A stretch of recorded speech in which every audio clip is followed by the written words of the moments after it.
Halo teman-teman, di video kali ini kita akan mencoba perintah-perintah SQL, di mana perintah-perintah SQL ini dibagi menjadi 3 jenis, yaitu DDL, DML, dan DCL.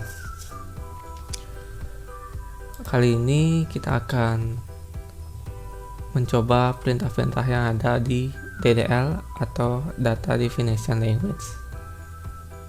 Sebelum kita masuk ke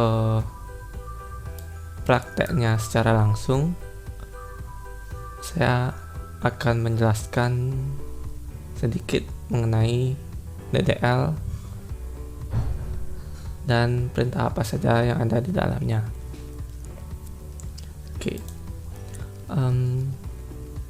DDL atau Data Definition Language adalah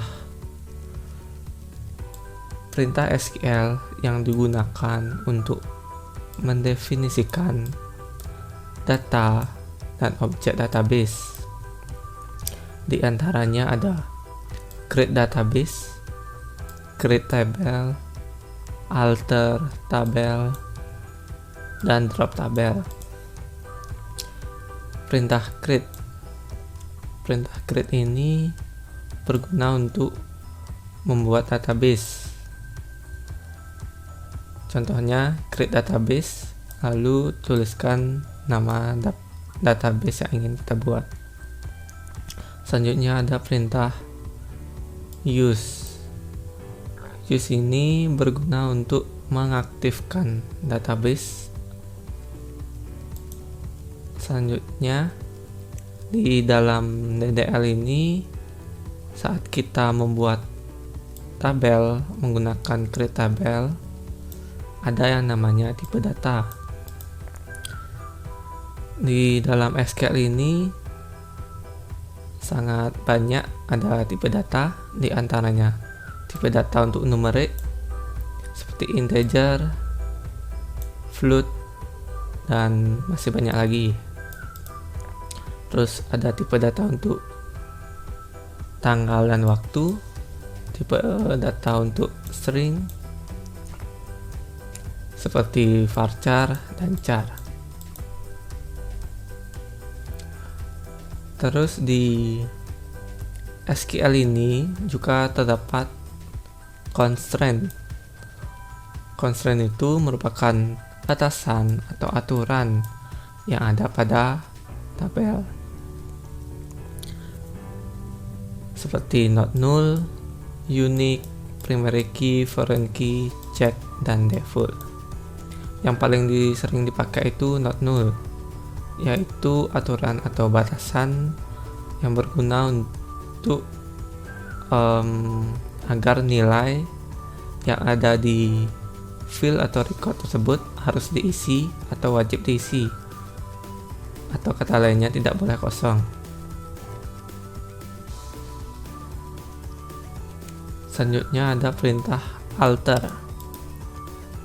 Alter ini berguna untuk melakukan penghapusan, memanipulasi, atau mengubah struktur tabel, seperti perintah add, change column, drop column. Selanjutnya ada perintah drop. Drop ini berguna untuk menghapus database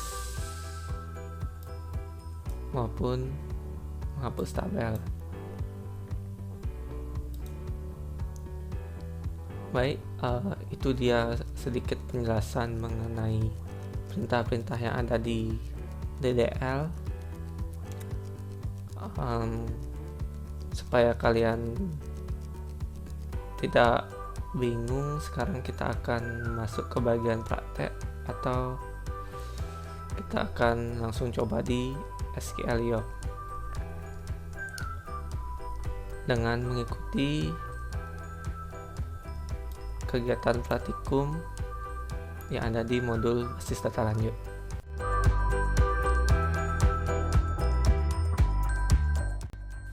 Baik, di sini kita disuruh untuk buatlah database dengan nama toko yang mempunyai tabel barang dan tabel pembelian. Sebelum kita langsung mencobanya, kita harus menyiapkan alat-alat yang dibutuhkan. Yang pertama, kalian harus menghidupkan MySQL yang ada di software exam. Klik start. Lalu di sini saat kita praktek, kita menggunakan SQL York.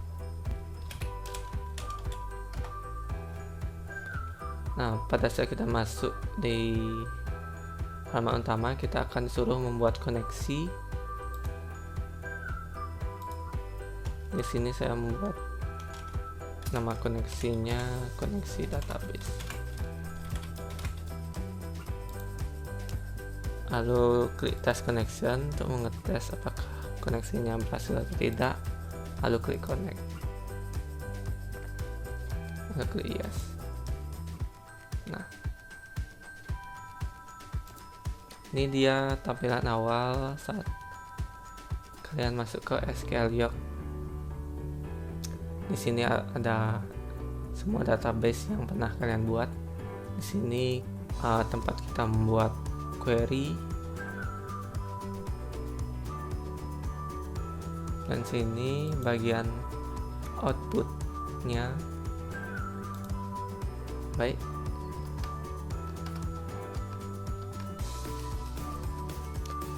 Untuk membuat database dengan nama toko, pertama kita tuliskan query create database toko. Supaya cepat, di sini saya hanya copy lalu paste di SQL York-nya.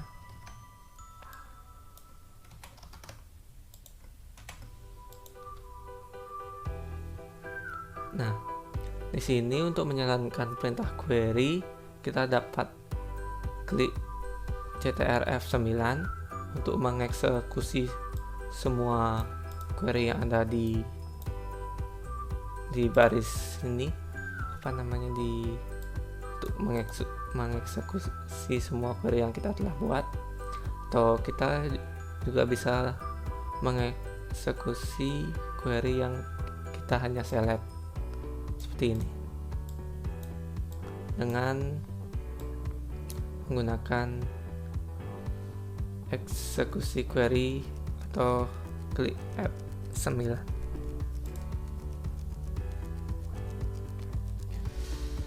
Baik, di sini udah ada tanda sukses dan query sudah dieksekusi. Kenapa tidak tampil di sini? Itu karena kita belum refresh-nya.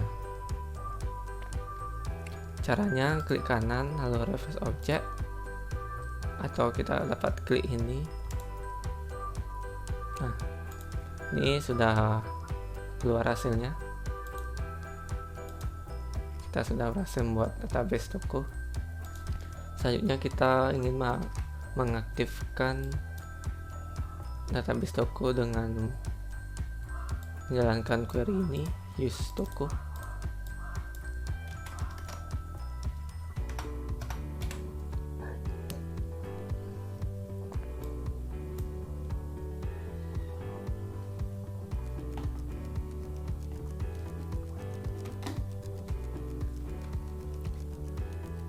Kita select use toko lalu klik execute query. Oke, query telah dieksekusi dan sukses, tidak ada error. Lalu kita refresh.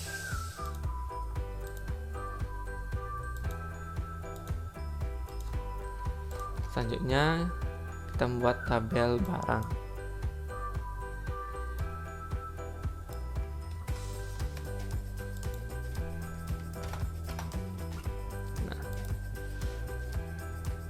Di sini saya akan jelaskan bagaimana cara membuatnya. Pertama kita tulis create tabel, lalu kita tulis nama tabel yang akan dibuat. Di sini kita buat barang, lalu di dalam create tabel kita buat ID barang dengan tipe data varchar dan panjang karakter 50 dengan constraint not null, yang artinya wajib diisi atau tidak boleh kosong. Selanjutnya nama barang, tipe data varchar dengan panjang karakter 225 dan wajib diisi. Lalu ada tanggal terima dengan tipe data datetime atau tanggal waktu dan wajib diisi juga. Dan yang terakhir ada stok barang berisi tipe data integer untuk angka atau numerik dan boleh tidak diisi karena menggunakan constraint null dan constraint default dengan nilai 0, yang berarti jika stok barang tidak ada nilainya, otomatis nilainya akan 0 atau menggunakan nilai default 0. Lalu di bawahnya ada constraint pk barang primary key ID barang, yang berarti sebuah query yang berguna untuk memberikan primary key kepada kolom atau field ID barang. Caranya itu tulis constraint dulu, lalu tulis pk. Pk ini singkatan dari primary key. Lalu tulis nama tabelnya apa, yaitu barang. Lalu tulis constraint primary key. Selanjutnya tulis nama kolom yang mau diberikan primary key. Lalu kita jalankan. Baik, query telah dieksekusi dan sukses.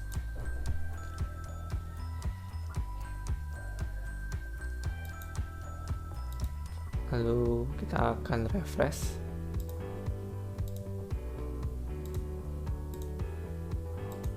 Nah, jadi sudah tampil sesuai dengan yang ada di modul. Ada ID barang, nama barang, tanggal terima, dan stok barang. Selanjutnya kita akan membuat tabel pembelian.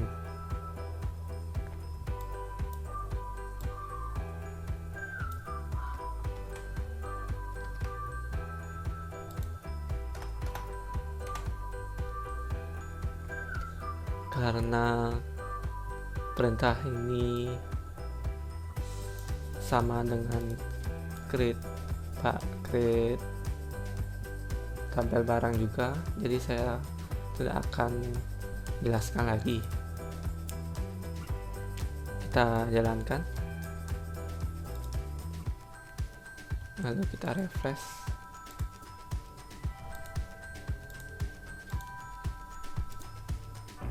Baik, sudah muncul.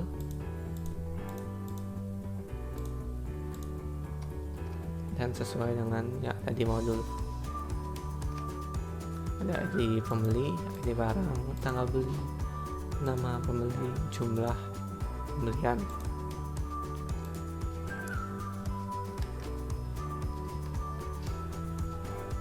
Baik, itu dia cara pembuatan database, cara mengaktifkan database, membuat tabel,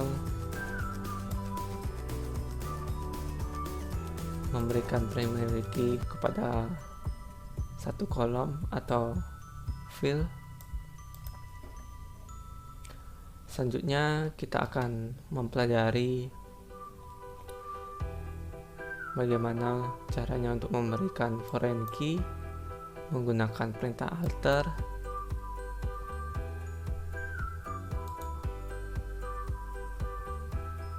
dan menggunakan perintah drop.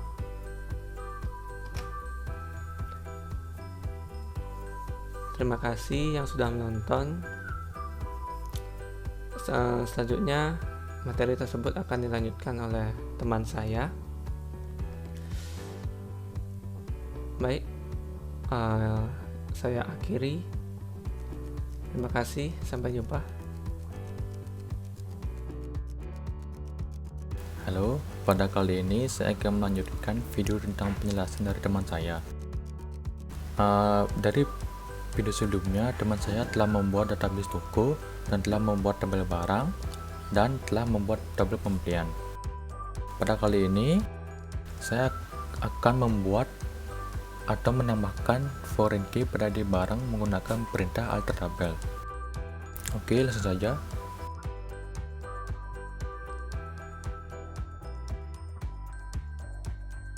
Kita langsung mengeksekut. Oke, berhasil. Selain menggunakan perintah alter tabel, kita juga bisa menambahkan foreign key pada saat create tabel pembelian. Selanjutnya, kita akan mencoba contoh penggunaan alter yang lainnya untuk menambahkan field alamat pembeli.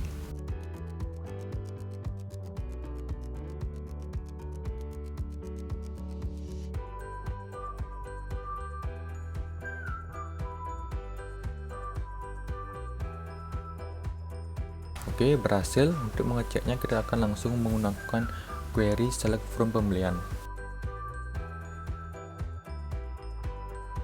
Oke, sudah berhasil ditambahkan. Selanjutnya, kita akan mencoba menghapus kolom nama pembeli pada tabel pembelian menggunakan perintah drop column.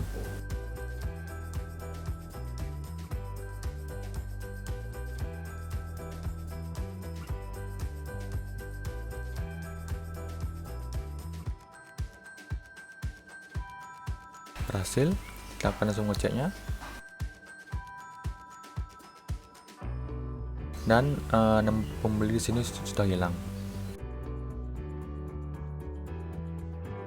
Selanjutnya, kita akan mencoba merubah tipe data field nama barang dari tipe data varchar menjadi tipe data integer pada tabel barang. Kita akan menggunakan query change columns.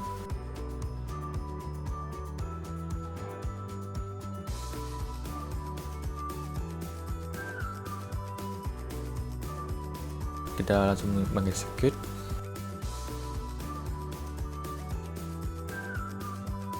Berhasil. Untuk mengeceknya, kita disini tinggal refresh dan cek toko.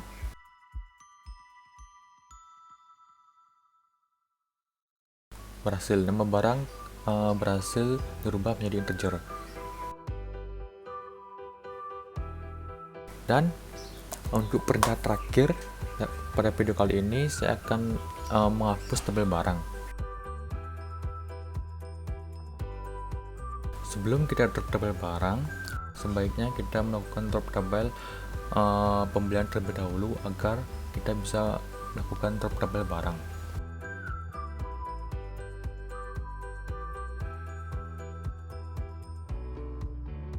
Lalu kita execute. Berhasil. Lalu kita akan drop tabel barang.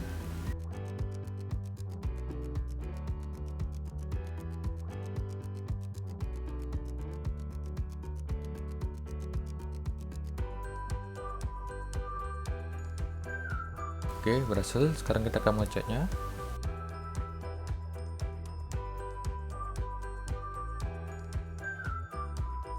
Maka tabel barang dan tabel pembelian berhasil dihapuskan. Oke, sekian video dari saya. Untuk tugas 1 dan tugas 2 akan dilanjutkan oleh teman saya. Sekian, terima kasih.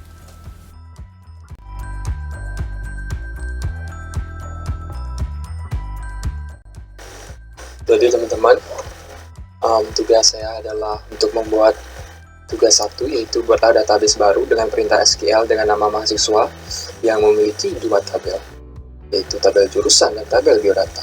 Isikan kedua tabel dengan field masing-masing di bawah ini. Pertama, saya diminta untuk membuat tabel jurusan, yang dimana ada fieldnya kode jurusan, nama jurusan, dan ketua jurusan. Yang kedua, tabel biodata, itu di dalamnya ada nomor mahasiswa, kode jurusan, nama, nilai alamat, dan zika. Dan B, tentukan tipe data masing-masing field.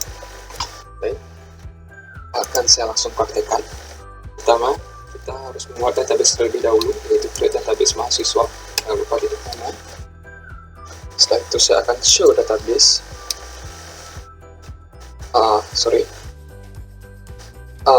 Saya akan show database. Database apa aja yang ada, apakah database yang sudah terdaftar atau belum. Saya akan buat tabel jurusan. Jurusan yang di dalamnya ada kode jurusan, yang di dalamnya yang tipe datanya adalah varchar sepanjang 255. Kenapa saya buat angka sebanyak ini? Supaya lebih aman saja, karena saya takutnya terlalu sedikit nanti. Oke, saya akan buat jangan sampai dia 0 atau kosong, jangan sampai kosong. Saya akan buat nama jurusan, yang dimana tipe datanya adalah varchar sepanjang 255 sama, dan jangan sampai kosong. Lalu selanjutnya ada ketua underscore jurusan, yang tipe datanya adalah varchar sepanjang 255 karakter sama node. Oke. Dan primary key saya akan tempatkan pada kode J. Oke. Sudah, kita cek terlebih dahulu tabel jurusan, kode jurusan, nama jurusan, ketua jurusan, primary key kode jurusan. Selanjutnya, kita akan membuat tabel biodata, di mana saya akan menempatkan nomor mahasiswa. Datanya adalah varchar 255. No. Kedua, saya akan membuat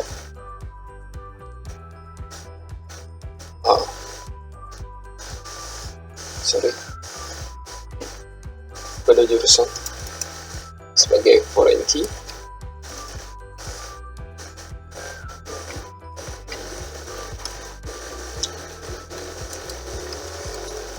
Jar juga 155. Setelah itu nama varchar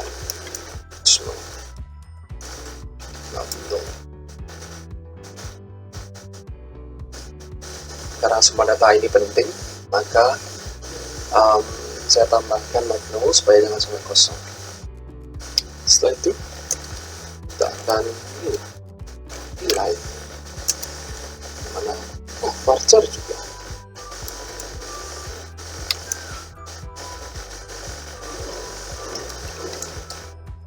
Oke, ini boleh no.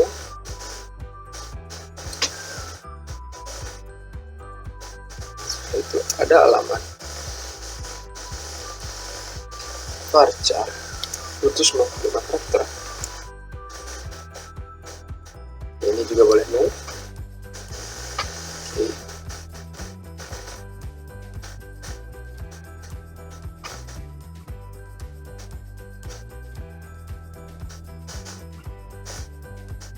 Setelah itu kita akan tempatkan JK di sini. Saya kurang tahu JK apaan di sini maksudnya. Kita bisa no. Oke. Setelah itu kita set primary key ke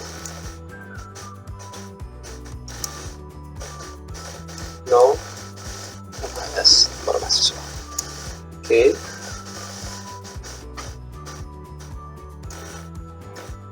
Nah, setelah itu, oh ya, oke, kita akan tempatkan apa namanya, foreign key. Oke, alter tabel biodata,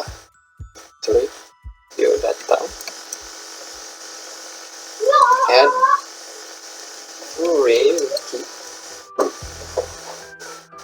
Gimana kan mengambil kode jurusan,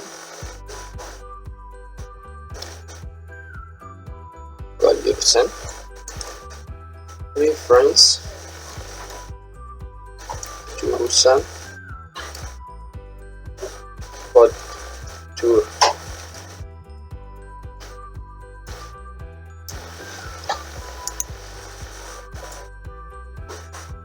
Oke, kita akan show tables.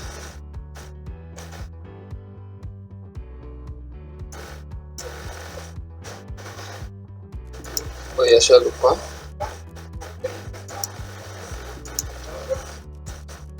Kita harus use dulu sebelum kita membuat tabel.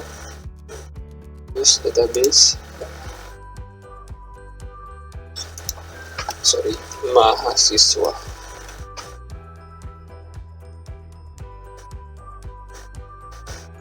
Untuk mengexecute, kita bisa gunakan perintah Ctrl F9. Oke, kita baca dulu.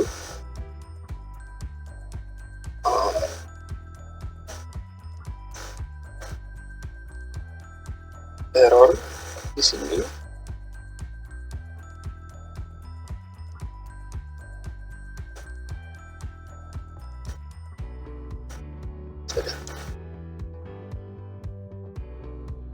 Saya ada satu error di sini. Kita lihat dulu errornya apa. Use database di database mahasiswa at line 1. Line 1 itu saya ada di sini. Saya yakin ini sudah benar, create database mahasiswa. Oke, jadi kemungkinan besar ini aman-aman saja. Mari kita lihat di sini, kita refresh dengan at 5. Oke, jadi database mahasiswa yang saya buat tadi sudah nampil di sini. Kita cek terlebih dahulu. Oke, kita buka tabel. Pertama di biodata.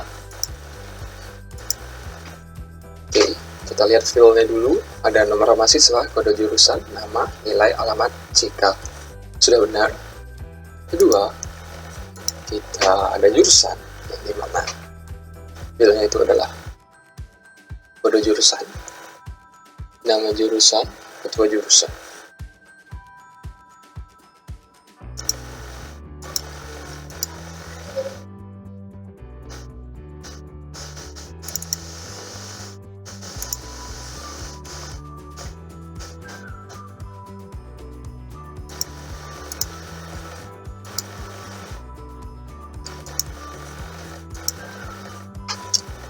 Oke, berarti sudah. Kita baca lagi perintahnya, apa yang diminta. Buatlah database baru dengan perintah SQL dengan nama mahasiswa. Saya sudah membuat database dengan nama mahasiswa, yang dimana tabelnya ada jurusan dan biodata. Sudah saya lakukan. Isikan kedua tabel dengan field masing-masing di bawah ini. Sudah saya lakukan. Tentukan tipe data masing-masing field. Sudah saya lakukan. Jadi tugas saya kali ini sudah selesai. Terima kasih untuk penonton yang sudah setia menonton video ini. Saya akhiri sampai di sini. Terima kasih.